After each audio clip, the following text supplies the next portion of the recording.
Joseph Vijay ஒன்றிய அரசுங்கிற வார்த்தையை பயன்படுத்தியிருக்கார். இன்னைக்கு இதுவரைக்கும் அவர் பயன்படுத்தினதில்லை. ஒன்றிய அரசுங்கிறதே ஒரு பிரிவினைவாத வார்த்தை. அது அந்த வார்த்தையை இவர் கொண்டு போய் பயன்படுத்தி பேசுறாருன்னா என்ன அர்த்தம்? இது அவர் திமுகவினுடைய ஒரு பி டீம். திமுகவினுடைய கோபாலபுரத்துக்கு ஒரு கொத்தடிமை வேலை பார்க்குறாரு. அப்போ திமுகவுக்கு ஓட்டு போடுங்கன்னு சொன்னால் அது ஏற்றுக்க மாட்டாங்கிறனால திமுகவுக்கு எதிரான ஓட்டை டிவைட் பண்ணி விடுற வேலையை சீமானுக்கு ஓட்டு போடுங்கன்னு மாற்றி விட்டார். அந்த வேலையை தான் செய்தார். இப்பவும் பாருங்க அதே தான் செய்யறாரு. ஒன்றிய அரசுன்னு சொல்றாரு. உயிரை காக்கக்கூடிய ஒரு மருத்துவருக்கு ஒரு நுழைவு தேர்வு, ஒரு தகுதி தேர்வு இருக்கல, என்ன தப்பு? இந்த ஆளெல்லாம் படிச்சாரா இல்லையான்னு எனக்கு தெரியல. பாடத்திட்டம், புதிய கல்வி திட்டத்தை பத்தி ஏதாவது இவருக்கு தெரியுமா? அரசியல் பேச தெரியல, அரசியல் பேச தெரியலன்னு இல்லை, எதுவுமே தெரியலன்னு நான் சொல்லுவேன். லாய்க்கு இல்லாத ஒரு ஆள்னு சொல்லுவேன். அங்க ஒரு பப்பு இருக்க மாதிரி இங்க ஒரு விஜய், அவ்வளவுதான். நீட் எக்ஸாம் வந்த பிறகு எத்தனை ஏழைகள் இவர் சொல்லக்கூடிய அதே இது, அதாவது ஒடுக்கப்பட்டோர், பிற்படுத்தப்பட்டோர், தாழ்த்தப்பட்டோர், மிகவும் பிற்படுத்தப்பட்டோர், இந்த கேட்டகரியில் எத்தனை பேர் பாஸ் ஆகியிருக்காங்க. நீட்டு வர்றதுக்கு முன்னாடி எத்தனை பேர் டாக்டர் ஆனாங்க இவரு தெரியுமா? அது புள்ளி வர இவர் கையில் இருக்கா? தெரியுமா? தெரியாது. அதனால இவரெல்லாம் அரசியலில் முன்னேற முடியாது. அதுக்கு அடுத்த ஸ்டெப்பு கூட வர முடியாது. ஆளுங்கட்சி செய்கிற தப்பை சுட்டி காட்டுறதுக்கு துப்பு இல்லாமல் ஒன்றிய அரசுன்னு சொல்லிட்டு இவர் பேசிட்டு அலைகிறாருன்னா இவர்கிட்ட என்ன அஜெண்டா இருக்கு, என்ன வரும்னு நினைக்கிறீங்க? எதிர்காலமே இருக்காது. சேனல் 5 தமிழ் நேயர்களுக்கு வணக்கம். இன்று நமது சிறப்பு நேர்காணலில் நமது சிறப்பு விருந்தினர் சின்னப்ப கணேசன், மூத்த பத்திரிகையாளர், நம்மோடு இணைந்திருக்கிறார். வாருங்கள், அவரோட பேசலாம். ஐயா வணக்கம். வணக்கம் வணக்கம் வணக்கம். சொந்தங்களுக்கு எனது பணிவான வணக்கம்.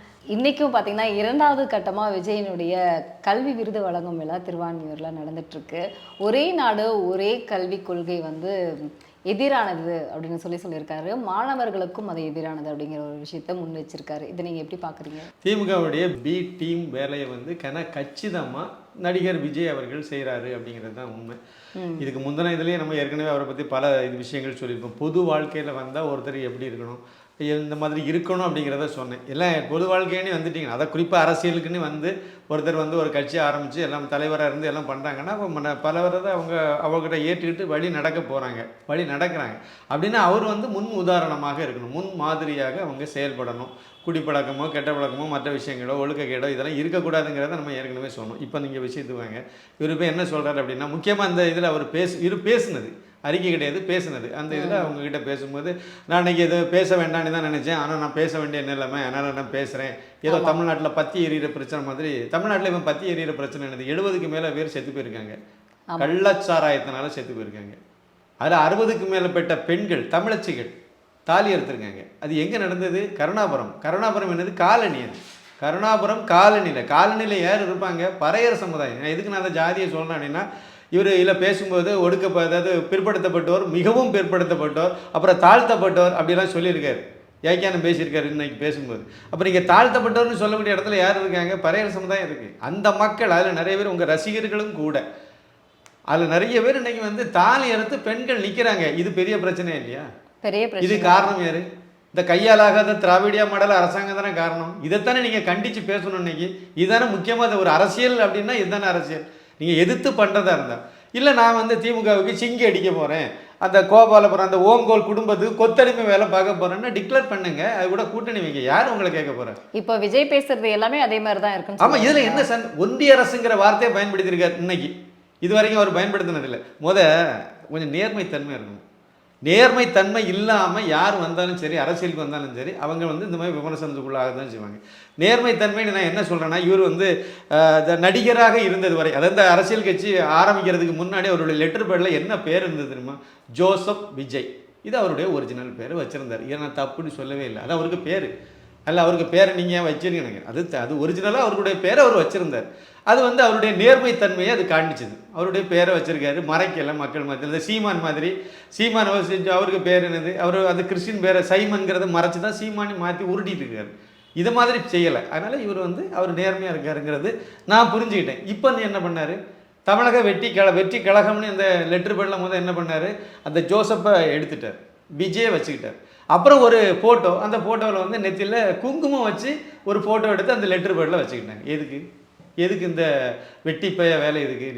நீங்கள் கிறிஸ்டின் உலகத்துக்கே தெரியும், கிறிஸ்டின் சொல்லி தான் அவங்கள ஏற்றிருக்காங்க. ரசிகர்கள் அத்தனை பேரும் ஏற்றிருக்காங்க, எங்கள் வீட்டம்மா உட்பட. அதையும் நான் சொல்லணும்ல, எங்கள் வீட்டம்மா தீவிரமான ரசிகை, விஜய் ரசிகை. அதுவுமே நானும் படம்லாம் பார்ப்பேன், திரையில் நான் பார்ப்பேன், அவ்வளோதான்.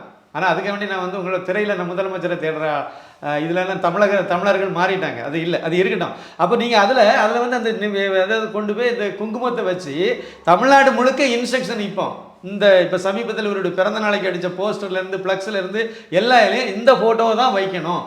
ஒருவேளை வேறு ஃபோட்டோ வச்சு அதில் வந்து கட்டாயம் கொண்டு போய் ஃபோட்டோஷாப்பில் அதில் வந்து நெத்தியில் குங்குமம் இருக்க மாதிரி வைக்கணும்னு, குங்குமம் போட்டு கவுண்டர் ஆகணும்னு நினைக்கிறீங்க. ஏன் ரசிகர்களுக்கு வந்து அந்த மாதிரி இருக்கிறது பிடிச்சிருக்கும், பிடிக்கல, ஒரு புண்ணாகம் கிடையாது.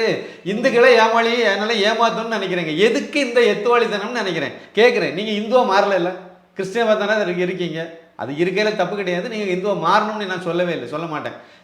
நீங்களாவே இருங்கன்னு நான் சொல்கிறேன். அதுக்கு உங்களுக்கு அந்த நேர்மைத்தன்மை கூட உங்கள்கிட்ட இல்லையே. அப்போ மக்களை, அப்பாவி மக்களை, குறிப்பாக இந்துக்களை நான் அந்த நெத்தியில் குங்குமம் போட்டு வச்சா இந்துக்கள்லாம் ஏமாந்து அவர் தலைவர் வந்து எல்லா இந்துக்களுக்கு சாதகமான ஆள் இல்லை இந்துவை மாறிட்டார் நம்பிடுவாங்களா? இந்த பக்கம் இவர் இங்கே இதை பண்ணிட்டு கிடக்காரு, அந்த பக்கமாக பார்த்தீங்கன்னா அவங்க அப்பாவும் அம்மாவும் கோயிலில் ஏறி இறங்கிட்டு இருக்காங்க. என்னைக்கு அவங்க வந்து அவங்க கல்யாணம் பண்ணது கிறிஸ்தவ முறைப்படி, அவங்க அம்மா இந்து, ஆனால் அவங்க கல்யாணம் பண்ணது கிறிஸ்தவ முறைப்படி, எல்லாமே அவங்க வந்து கிறிஸ்தவ முறைப்படி தான் எல்லாம் பண்ணிட்டு இருக்காங்க, வாழ்ந்துட்டு இருக்காங்க. எதுக்கு இந்த பித்தலாட்டம்னு கேட்குறேன். இந்த கோயிலாக இப்போ தான் பையன் இந்த அப்பாவுக்கும் பையனுக்கும் சம்மந்தம் இல்லைன்னு ஒரு சீன் போட்டுக்கிட்டாங்க, காணிச்சுக்கிட்டாங்க, எல்லாம் காணிச்சிட்டு அவர் அந்த பக்கமாக கோயிலுக்கு போகிறார், இந்த பக்கமாக இவர் குங்குமம் போட்டு வச்சுட்டு அலைவாரா? இது என்ன பாலிசின்னு கேட்குறேன். இது என்ன தன்மை? இது வந்து யோசிக்க வேண்டாமா? விஜய் கிட்ட நேர்மைத்தன்மை இல்லைன்னு சொல்ல வரீங்க? அதைத்தான் நான் சொல்ல வரேன். நேர்மைத்தன்மை முதல் இருக்கணும், பொய் சொல்லக்கூடாது, உண்மையான விஷயத்துல இருக்கு. இப்போ அரசியல்வாதியானதும் அப்படியே மாறிட்டாரு. அரசியல்வாதியானோட இந்த பொய் பித்தலாட்டம் எல்லாம் பண்ணதுக்கு ஆரம்பிச்சுட்டாருன்னு நான் சொல்ல வரேன், அவ்வளோதான், வேற ஒன்றும் சொல்லலை. அதாவது இந்த மாதிரிப்பட்ட ஒரு வேலை எதுக்கு, ஏன் இந்த மாதிரிப்பட்ட வேலை செய்யணும், இதான் என்னுடைய கேள்வி. அதாவது நடிகர் விஜய் பொறுத்த வரைக்கும் விஜயாகவே இருக்கணும், நீயாகவே இருக்கணும். நீ ஏன் மாறுற? அரசியலுக்கு நீ வந்த உடனே பார்த்தா நான் வந்து ஒரு அதாவது நான் இந்த இந்துக்களுக்கு இந்துவாக மாறிட்டேங்கிற மாதிரி எதுக்கு இந்த சீன் போடணும், எதுக்கு இந்த மாதிரி காணிக்கணும், இதை தான் நான் சொல்கிறேன். அதில் ஒன்று தான் வந்து ஒன்றிய அரசுங்கிறது அதே கதை தான். எதுக்கு ஒன்றிய அரசுன்னு சொல்லணும்? இது வந்து திமுக காயின் பண்ண வார்த்தை. ஒன்றிய அரசுங்கிறதே ஒரு பிரிவினைவாத வார்த்தை. அது அந்த வார்த்தையை இவர் கொண்டு போய் பயன்படுத்தி பேசுகிறாருன்னா என்ன அர்த்தம்? இது அவர் எதுக்காக வேண்டி அதை பயன்படுத்துறாரு? அப்போ அந்த ஓங்கோல் குடும்பம் என்ன அசைன்மெண்ட் கொடுத்தோ அதை இப்போ செய்கிறாருங்கிறத ஒத்துக்கிறீங்களா? அப்படின்னா திமுகவுக்கு வந்து ஒத்தடிமை வேலை பார்க்குறாரு, அப்படி சொல்லுங்க. ஒத்தடிமை வேலை பார்க்குறாரு. அவங்க கொடுத்த அசைன்மெண்ட்டை அப்படியே பண்ணுறாரு. போன 2021 சட்டமன்ற தேர்தலில் கருப்பு சிவப்பு பெயிண்ட் அடித்த சைக்கிளில் வந்தார். நான் ஏற்கனவே சொன்னேன் தான். எதுக்கு வந்தார்? திமுக ஓட்டு போடுங்கன்னு குறியீடு சொன்னார். இது போன தடவையே நம்ம பேசி சொல்லிருக்கோம். அடுத்து 2000 வரும்போது சீமானுக்கு ஓட்டு போடுங்க, ஏன்னா திமுகவுக்கு எதிராக. அப்போ அவங்க எதிர்கட்சி. 2021 திமுக எதிர்கட்சியா இருக்கு. அப்ப திமுகவுக்கு ஓட்டு போடுங்கன்னு நேரடியாக ஆதரவு சொல்ல முடிஞ்சுது, அதை தான் குறியீடு மூலமா உணர்த்த முடிஞ்சுது. ஆனா இப்போ அவங்க ஆளுங்கட்சி திமுக. அப்ப திமுகவுக்கு ஓட்டு போடுங்கன்னு சொன்னா அது ஏத்துக்க மாட்டாங்கிறனால திமுகவுக்கு எதிரான ஓட்டை டிவைட் பண்ணி விடுற வேலையை வந்து சீமானுக்கு ஓட்டு போடுங்கன்னு மாற்றி விட்டார். அந்த வேலையை தான் செய்தார். இப்பவும் பாருங்க அதே தான் செய்யறாரு. ஒன்றிய அரசுன்னு சொல்றாரு. அதாவது பொதுவாக ஒரு அரசியல் கட்சியினுடைய விஷயமே ஆளுங்கட்சி செய்யற தவறை சுட்டி காணிக்கிறது தான். அதுதான் ஆரோக்கியமான ஒரு எந்த கட்சியாக இருந்தாலும் சரி, அது பிஜேபியாக இருந்தாலும் சரி, எந்த கட்சியாக இருந்தால் இல்லைன்னா அந்த கட்சி வளராது. திமுக கூட்டணி கட்சியெல்லாம் என்ன பாடுபட்டு ஒவ்வொன்றும் ஓட்டை இழந்துக்கிட்டே போகுது. ஏன் இழந்துட்டு போகுது? இந்த ஆளுங்கட்சியில் இருக்காங்க. யதார்த்தமான விஷயம் தான். ஆளுங்கட்சியை இருக்கிறது மட்டும் இல்லை, அங்கே அவங்க செய்கிற தப்பை சுட்டி காணிக்க மாட்டேங்கிறாங்க. குறைஞ்சபட்சம் அதை சுட்டி காணிக்கவே வேணும்ல, பண்ண மாட்டேங்கிறாங்க. இவருக்கு அந்த நிர்பந்தம் இல்லைல்ல, இவர் தனியாக தானே இருக்காரு, தைரியமாக கேட்கலாம்ல. நான் இப்போ ஏற்கனவே சொன்ன மாதிரி கள்ளக்குறிச்சி மேட்ரு இப்போ பெரிய விஷயம். தமிழ்நாட்டில் இந்த விஷயம் தாங்க இன்னைக்கு பெரிய விஷயமா இருக்கக்கூடிய 2 விஷயம் தான். ஒன்று மது, இன்னொன்று போதைப் பொருள். கள்ளச்சாராயத்திலேருந்து மதுபானம் காய்க்கிறதெல்லாம் திமுக காரங்க ஆகிற அந்த தர்மபத்தினி கனிமொழியிலேருந்து எல்லாம் அவருங்க நான் பல தடவை சொன்ன ஒரு விஷயம் தான். ஆரூரான் சர்க்கரை ஆலையில் ஒரு 200-300 பேருக்கு வேலை கிடச்சிட்டு இருந்து மறைமுகமாக ஒரு 1000-2000 விவசாயிகளுக்கு வந்து கரும்பை ஏற்றுமதி அந்த இதுக்கு விற்று பிழைக்கக்கூடிய அளவில் இருந்தது. அதை அப்படியே இழுத்து மூடிட்டு அப்படியே சாராய ஆலையை மாற்றிட்டாங்க. விலைக்கு வாங்கி சாராய ஆலையாக்கி இன்னைக்கு சாராயம் காய்க்கிறாங்க. டிஆர் பாலும் இவரு சேர்ந்து அதை வாங்கியிருக்காங்க. கனிமொழியும் டிஆர் பாலும் தான் வாங்கி பண்ணிட்டு இருக்காங்க. அப்போ தங்கச்சி சாராயம் காய்க்கிறாங்க, அண்ணன் சாராயம் விற்கிறாரு மு.க. ஸ்டாலின். அரசாங்கமே டாஸ்மார்க் சாராய கடை தானே அது, அரசாங்கமே நடத்துது. கேவலமா இல்லையா? பள்ளிக்கூடத்தை தானே அரசாங்கம் நடத்தணும், அதெல்லாம் பிரைவேட்டுக்காரன் நடத்திட்டு கிடக்கான். சாராய கடையெல்லாம் அவன் தனியார் நடத்தின மற்ற மாநிலம் ஆந்திராவில் கேரளாவில் எடுத்தீங்கன்னா தனியார் நடத்திட்டு இருக்கான். அது தமிழகத்தில் துரதிர்ஷ்டவசமாக ஆளுங்கட்சி நடக்குது. முதலமைச்சர் சாராயம் வேறு பண்ணிட்டு நடக்காரு.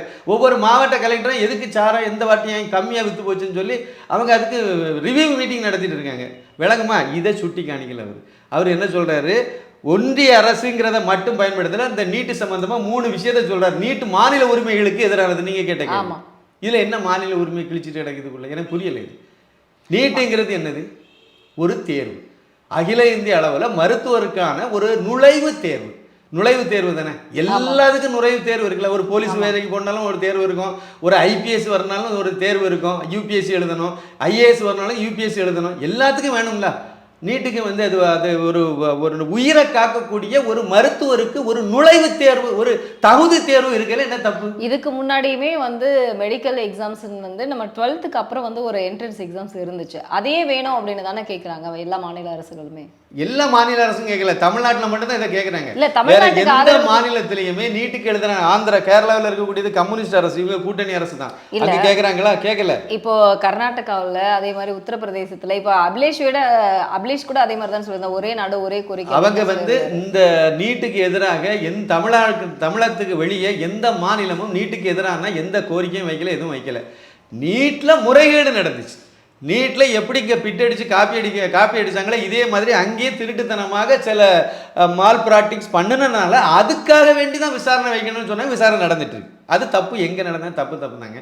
ராஜஸ்தானில் போய் ஆள் மாறாட்டம் பண்ணி 2 வருஷத்துக்கு முன்னாடி நீட் எக்ஸாமில் வந்து ஆள் மாறாட்டம் பண்ணி எல்லாம் எழுதுனாங்க. எழுதுனது தேனியிலிருந்து ஒரு டாக்டர் அவருடைய பையனை டாக்டர் ஆகிறதுக்காக ஜஸ்ட் பாஸ் ஆனால் போதும், பாஸ் ஆகிட்டா போதும், அப்புறம் இவங்க ப்ரைவேட்டில் சேர்த்து டாக்டர் ஆக்கிடுவாங்க.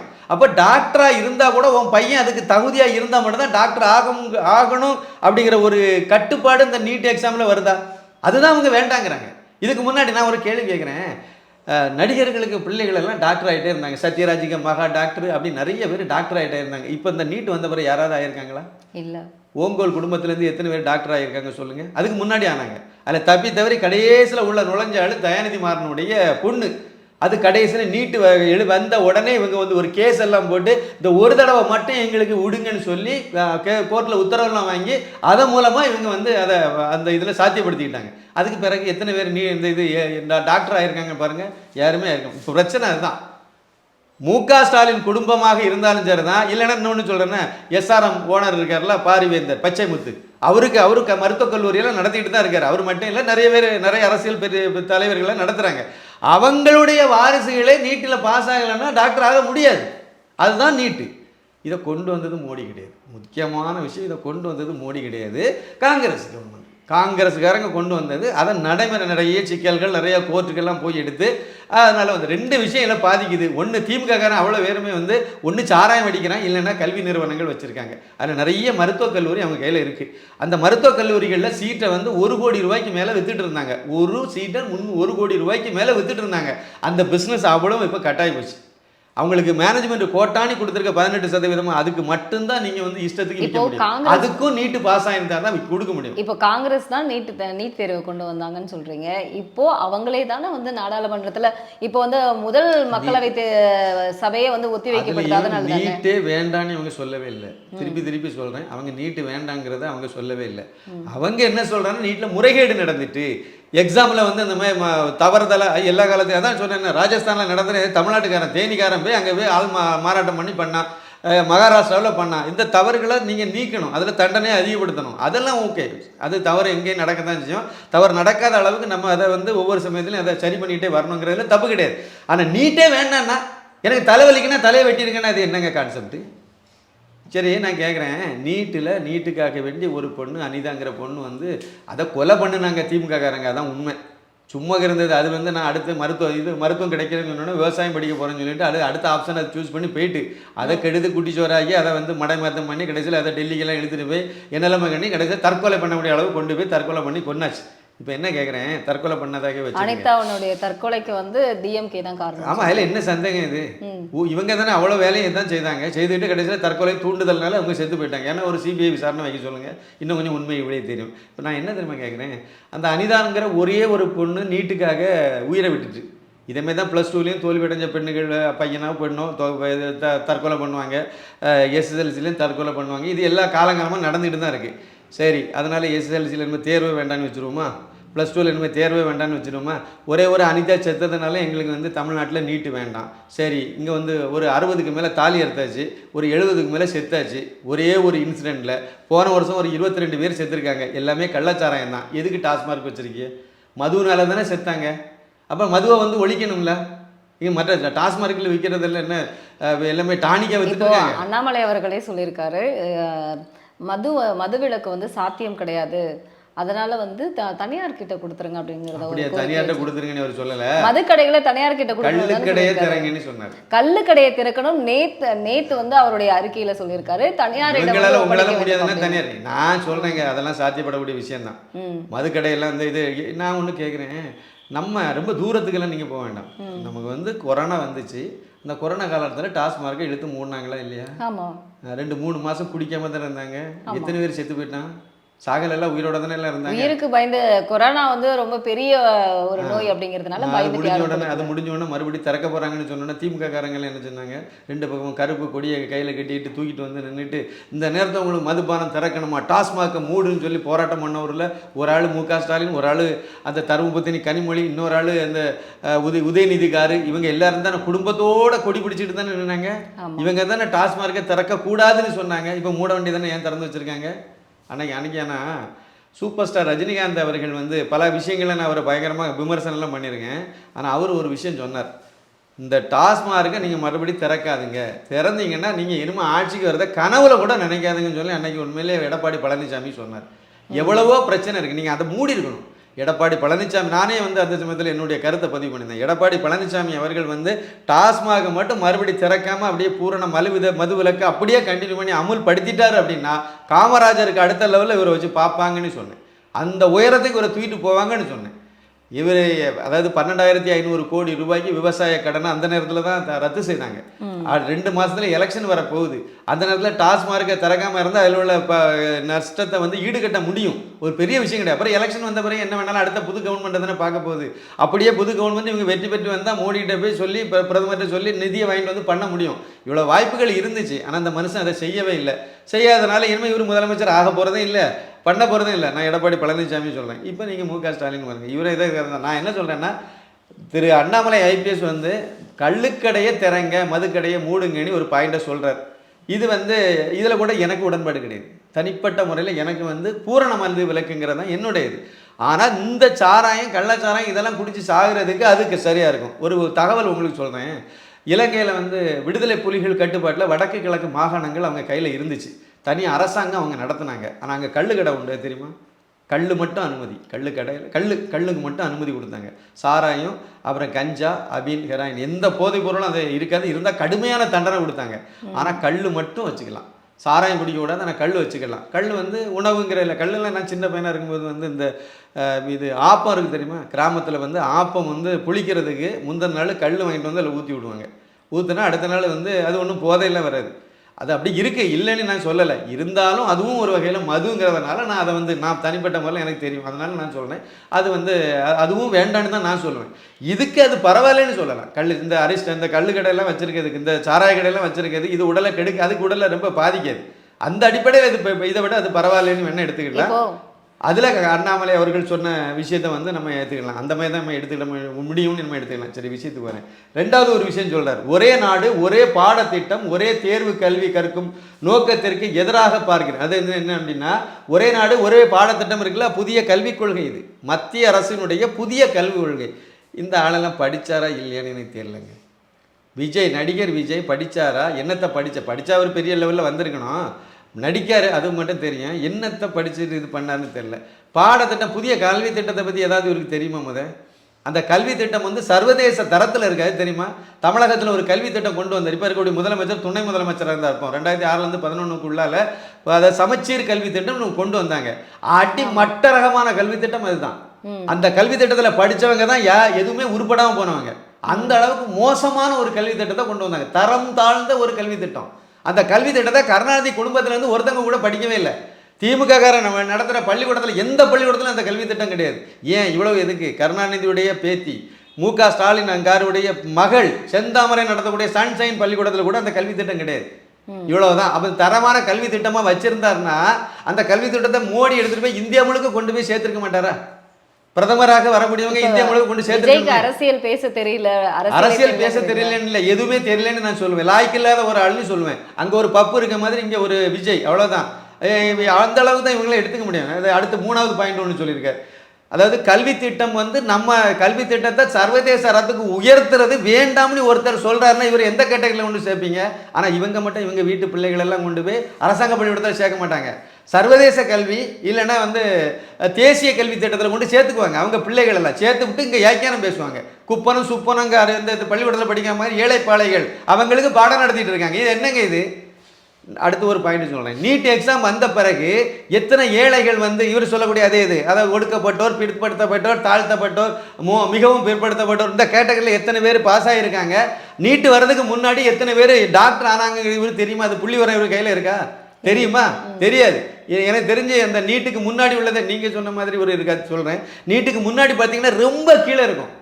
ரொம்ப 2004 இருந்து நீட்டு அமல்படுத்துறது வரைக்கும் 28 பேர் தான் வந்து டாக்டராக முடிஞ்சுது. ஆனால் இன்றைக்கு ஒரு வருஷத்துக்குள்ளே அவங்க வந்து 400, 600, 700 பேர் டாக்டர் ஆகிட்டு இருக்காங்க. இந்த சாதாரண புள்ளி உரம் கூட தெரியாமல் ஒருத்தர் அரசியல் கட்சி நடத்துறாருன்னா அதில் என்ன இது இருக்குன்னு நினைக்கிறீங்க? இவ்வளோதான் அவருக்கு தெரிஞ்ச அரசியல். நீங்கள் சொன்ன பாயிண்ட் வரேன். இதுக்கு முன்னாடி ஒரு என்ட்ரன்ஸ் எக்ஸாம் இருந்து, ஆமாம், அதாவது எம்பிபிஎஸ்க்கு மட்டும் இல்லை, எம்பிபிஎஸ்க்கு இருந்து என்ஜினியரிங் இருந்து பிஎஸ்சி அக்ரிக்கு இருந்து இதுக்கெல்லாம் வந்து வச்சுருந்தாங்க. இந்த 3 கேட்டகரியில் வச்சுருந்தாங்க. அந்த என்ட்ரன்ஸ் எழுதுனால நானும் ஒரு ஆள். எனக்கு வந்து 25 மார்க் எடுத்தால் நான் ஃபிசிக்கல் ஹேண்டிகேப்டு கோட்டாவில் நான் வந்து டாக்டர் ஆகிருக்க முடியும். 24.5 தான் எனக்கு கிடச்சிது. கிடைச்ச உடனே அதோட எனக்கு முடிஞ்சு போச்சு. நான் வந்து வேறு டிகிரி எடுத்து நான் படிக்க ஆரம்பிச்சிட்டேன். இப்போ என்னென்னா நீட்டுங்கிற ஒரு எக்ஸாம் அன்னைக்கு இருந்திருந்தேன்னா நான் அடுத்து ரிப்பீட் போட்டிருப்பேன். மறு வருஷம் நான் பழையபடி நீட் அந்த இது என்ட்ரன்ஸ் எழுதியிருப்பேன். நான் இப்போ டாக்டராக இருந்திருப்பேன். எங்கேயாவது ஒரு இடத்துல ஒரு டாக்டராக இருந்திருப்பேன். நான் எனக்கு எதனால் எனக்கு 24.5% என்ன அதுக்கு மேலே 50 மார்க்குக்கு தான் எக்ஸாம் வச்சாங்க. அதில் 25 ஏன் என்னால் எடுக்க முடியல? நான் படித்தது பள்ளிக்கூடம் கவர்மெண்ட் ஸ்கூல், அரசாங்க பள்ளிக்கூடம்.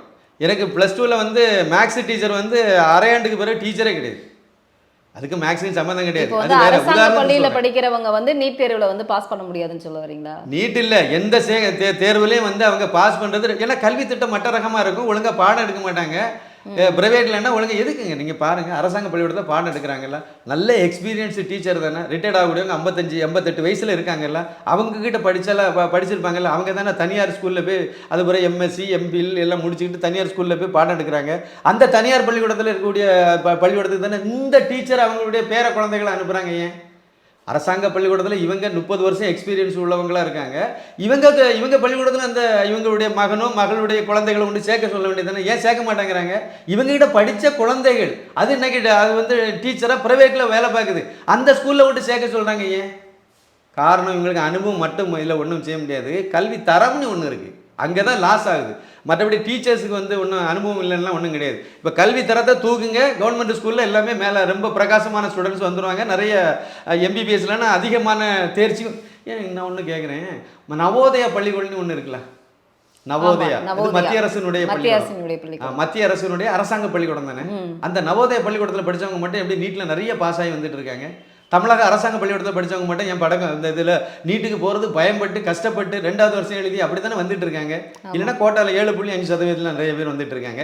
ஏன் வந்து நவோதயில் உள்ளவங்க ஸ்ட்ரைட்டாகவே மேலே வந்துடுங்க? அது எப்படி சாத்தியமாகுது? அதுவும் அரசாங்கம் தானே நடத்துது, ஆனால் மத்திய அரசாங்கம் நடத்துது. அப்போ இந்த கூறுகட்ட அரசாங்கம் நடத்துகிற பள்ளிக்கூடம் இப்படி தான் இருக்கும்னு ஒத்துக்கிறீங்களா?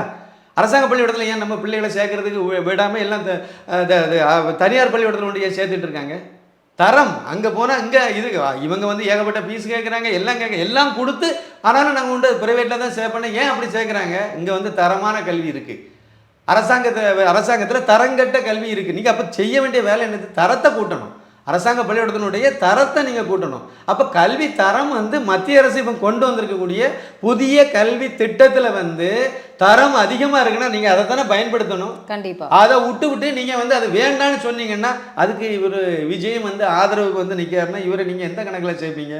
கடைசியாக ஒரு பாயிண்ட், நீட்டு தேர்வு முறைகேடால் அதன் மேல் இருந்த நம்பகத்தன்மை போய்விட்டது. தமிழ்நாட்டில் டிஎன்பிஎஸ்சி இருக்குது தெரியுமா? அதில் வந்து எஸ்டி கொரியருடைய காரில் வண்டியில் அதில் அந்த ஆன்சர் சீட்டெல்லாம் திருத்தி எல்லாம் பண்ணாங்க. அதில் அந்த ஒரு முறைகேடு இருக்கிறதுனால அந்த டிஎன்பிசியை க்ளோஸ் பண்ணிட்டோமா? நம்ம உதாரணத்துக்கு தான் சொன்னேன். தமிழ்நாட்டில் முறைகேடு எல்லா இடமும் நடக்க தான் செய்யும். முறைகேடான அரசியல்வாதிகள் இருக்க வரைக்கும் அந்த நம்ம அதை வந்து நடக்க தான் செய்யும். அதை கண்டுபிடிச்சி அதுக்கு குற்றம் செய்கிறவனை தண்டனை கொடுக்கணுமா? ஏற்கனவே நான் சொன்ன மாதிரி தலைவலி அதிகமாக இருக்குன்னா தலையை வெட்டணும், கையில் ஒரு கட்டி வந்துட்டுனா கையை வெட்டணும்னா அது ஒரு ட்ரீட்மெண்ட். அதுக்கு பேர் அது என்ன காரணம்னு கண்டுபிடிச்சு அதை தானே நீங்கள் சரி பண்ணணும். அதுக்காண்டி ஒரு உறுப்பே வெட்டுன்னு சொல்கிற மாதிரி இருக்குது இவருடைய ஃபார்மேட்டு. அதனால் மொத்தத்தில் என்ன சொல்கிறேன்னா, விஜயை பொறுத்த வரைக்கும் அவர் வந்து திமுகவினுடைய ஒரு பி டீம். திமுகவினுடைய கோபாலபுரத்துக்கு ஒரு கொத்தடிமை வேலை பார்க்குறாரு, அறிவாலயத்துக்கு ஒரு கொத்தடிமை வேலை பார்க்குறாரு. அந்த ஓங்கோல் குடும்பத்துக்கு அவங்க சொல்கிற அசைன்மெண்ட்டை செய்கிறாருங்கிறத என்னுடைய கருத்து. அதனால் இவரெல்லாம் அரசியலில் முன்னேற முடியாது, அதுக்கு அடுத்த ஸ்டெப்பு கூட வர முடியாது. ஆளுங்கட்சி செய்கிற தப்பை சுட்டி காட்டுறதுக்கு துப்பு இல்லாமல் ஒன்றிய அரசுன்னு சொல்லிட்டு இவர் பேசிட்டு அலைகிறாருன்னா இவர்கிட்ட என்ன அஜெண்டா இருக்குது, என்ன வரும்னு நினைக்கிறீங்க? எதிர்காலமே இருக்காது. உங்களுடைய பொன்னான நேரங்களை எங்களோட செலவிட்டதுக்கு ரொம்ப நன்றி. மிக்க நன்றி. நன்றி, வணக்கம். இந்த சேனல் 5 தமிழில் சப்ஸ்கிரைப் பண்ணுங்கள், லைக் பண்ணுங்கள், ஷேர் பண்ணுங்கள். ரொம்ப நல்ல சேனல், மக்களுக்கான ஒரு சேனல். நீ கட்டாயமாக பகிருங்க. நன்றி.